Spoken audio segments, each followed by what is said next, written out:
दरोगा जी भूल गए खाकी का फर्ज। रेप पीड़िता को न्याय दिलाने के बदले कर डाली फरमाइश। रंगीन मिजाज दरोगा ने रेप पीड़िता से रात गुजारने की कर डाली फरमाइश। पहले आशिक मिजाज दरोगा ने रेप पीड़िता से की किसी सहेली को भी साथ लाने की कर डाली फरमाइश। बाद में दरोगा जी ने रेप पीड़िता से ही रात गुजारने की कर डाली फरमाइश। रेप पीड़िता ने हल्दौर थाने में एक युवक के खिलाफ कराई थी रेप की रिपोर्ट दर्ज। झालू चौकी प्रभारी धर्मेंद्र कुमार गौतम ने जांच के नाम पर मसूरी ले जाकर मदद के नाम पर रात गुजारने को कहा। पीड़िता को दे डाली धमकी, साथ में रात नहीं गुजारने पर दी दर्ज मुकदमे से बड़ी धाराएं हटा दूंगा। रेप पीड़िता ने आरोपी दरोगा की ऑडियो सहित एसपी से शिकायत की। एसपी ने आरोपी दरोगा को तत्काल सस्पेंड कर जांच शुरू कर दी। पूरा मामला जनपद बिजनौर के थाना हल्दौर की झालू चौकी का है। आपका नाम? निदा। क्या मामला है आपका? क्या दिक्कत वो हुई आपको? नहीं, आपका क्या नाम है? निदा। आप कहाँ की रहने वाली हैं? मैं झालू मोहल्ला मौलवियान। आपका क्या मामला हुआ? सर मैंने केस किया था अपने हस्बैंड के खिलाफ। उसने मुझसे शादी की थी सुहेब ने, और उसके घर वालों के खिलाफ उन्होंने दहेज मांग की है और लड़का जब से गायब है। तो जब मैंने केस किया, ये हल्दौर थाने में केस हुआ है, दर्ज हो गया है। और उसके बाद अभी उसकी विवेचना चल रही थी, जिसकी विवेचना कर रहे हैं ये धर्मेंद्र कुमार गौतम एसआई झालू चौकी इंचार्ज जो हैं, वो उसकी विवेचना कर रहे हैं। तो उन्होंने मुझे 16 तारीख को रात को कॉल करके बोला कि तुम सुबह मसूरी चलना है इन्वेस्टिगेशन के लिए, उसमें तुम्हें साथ जाना पड़ेगा। तुम सुबह वहाँ पहुँचो और हम तुम्हें वहाँ देहरादून मिल जाएंगे। उसने बोला तो मैं वहाँ गई।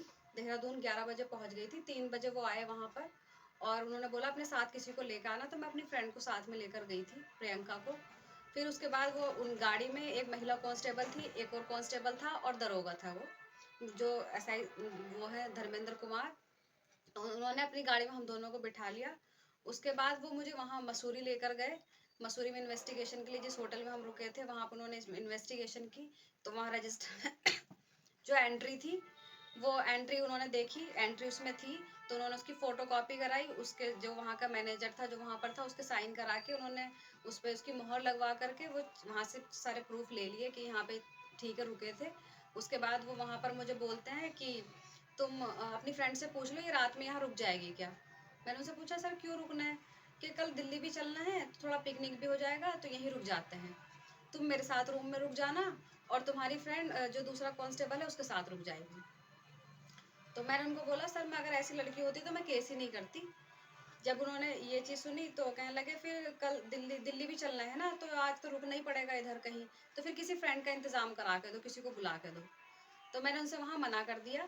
उसके बाद वो वहाँ मसूरी से देहरादून आए। देहरादून में दिलाराम चौक पे मेरी फ्रेंड उतर गई, उसका घर वहीं था, वहीं रह रही थी वो। उसके बाद वो घंटा घर रुके चाय पीने के लिए। तो जो महिला कांस्टेबल थी और जो एक और कांस्टेबल थे सुजीत तोमर करके, हम चाय पीने के लिए घंटा घर में जो टी पॉइंट है वहाँ पर बैठे। और जो दरोगा थे उन्होंने गाड़ी में बैठ के ड्रिंक की। वो बॉटल लेके आए हुए थे अपनी। वो ड्रिंक करने के बाद वो वापस गाड़ी से उतरे। फिर वापस मुझे हाथ मेरे बार बार कंधे पे हाथ रख रहे थे, बार बार टच कर रहे थे, एक साइड में लेके गए। तो बोलने लगे मेरे हाथ में केस है और जो मेन धारा है 376 और 313 ये तो मैं हटा ही दूंगा। या तो तुम ऐसा करो, या तो अपनी किसी फ्रेंड को लेकर आओ, और या फिर दिल्ली में तो तुम्हें इंतजाम करना ही पड़ेगा, और या फिर तुम्हें मेरे अगर फ्रेंड नहीं लाओगी तो जब मैं तुम्हें बुलाऊंगा जब तुम्हें मेरे पास आना पड़ेगा। सर क्यों आना पड़ेगा, कि इतना तो हम तुम्हें करना ही पड़ेगा, हम तुम्हारी इतनी वो कर रहे हैं, इतने ध्यान तुम्हारा रख रहे हैं, तुम्हें भी तो हमारा ध्यान रखना पड़ेगा। और बाकी धाराएं वाराएं तो फिर वो सब मेरे ही हाथ में, बाकी कुछ होगा नहीं। उसके बाद मैंने उनसे ये कह के मना कर दिया कि मेरी तबीयत ठीक नहीं है, तो मैं उनके साथ 12 सितंबर 2023 को एक महिला ने हल्दौर थाने पर अपने ससुरालजनों के विरुद्ध दुष्कर्म, दहेज उत्पीड़न आदि धाराओं के अंतर्गत एफआईआर दर्ज कराई थी। इसकी विवेचना उप निरीक्षक धर्मेंद्र गौतम द्वारा की जा रही थी।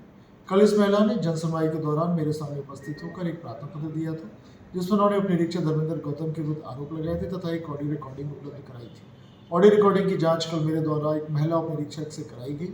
ऑडियो रिकॉर्डिंग में उप निरीक्षक धर्मेंद्र गौतम द्वारा अमर्यादित बातें कही गई हैं। इन बातों का तत्काल संज्ञान लेते हुए उप निरीक्षक धर्मेंद्र गौतम को मेरे द्वारा निलंबित किया गया है तथा इनके विरुद्ध आंतरिक सब प्रेक्षक प्रकोष्ठ को जांच सौंपी गई है। जांच उपरांत इनके विरुद्ध नियमानुसार वैधानिक कार्रवाई की जाएगी।